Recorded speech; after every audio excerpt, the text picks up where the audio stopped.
दोस्तों, अगर आपने अभी तक हमारे चैनल को सब्सक्राइब नहीं किया है तो सब्सक्राइब कर लीजिए और साथ में दी हुई नोटिफिकेशन बेल को भी टैप कर दीजिए ताकि आइंदा आने वाली वीडियोस आपको बर वक्त मिल सकें।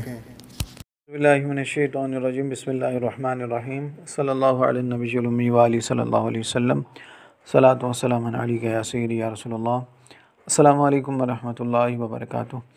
मैं हाफ़िज़ मोहम्मद आमिर तारकिया जहांगीरिया रूहानी सेंटर की जानिब से आज आपको दुश्मनों से महफूज के रहने के लिए मेरे एक भाई ने मुझसे ये सवाल किया है कि एक दुश्मन मुझे ज़लील करता रहता है और मेरी बेइज़्ज़ती करता रहता है, तो उसके लिए कोई अमल आप ऐसा बताएं कि वो राह रास्त पर आ जाए और वो मुझे तंग करना छोड़ दे।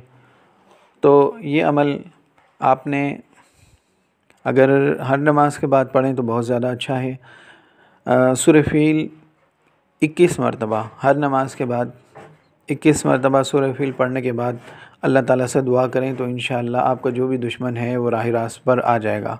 मगर ये अमल एक छोटा सा अमल है। अगर हर नमाज के बाद आप सूरह फ़ील पढ़ते हैं तो ज़्यादा से ज़्यादा आपको 2 से 3 मिनट या 4 मिनट लगेंगे आपको, और आप इसका असर जो है वो ये देखेंगे कि इंशाअल्लाह आपका जो दुश्मन है वो ख़ुद ब खुद राह रास्त पर आना शुरू हो जाएगा और वो आपको तंग करना छोड़ देगा।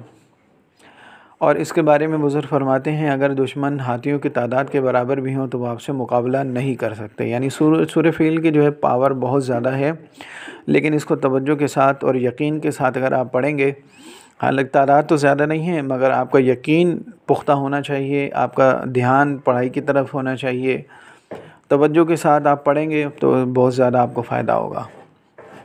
और जो शख्स नमाज के बाद ना पढ़ सके तो ईशा की नमाज़ के बाद 71 मरतबा पढ़ ले तो भी उसको यही फ़ायदा हासिल होगा।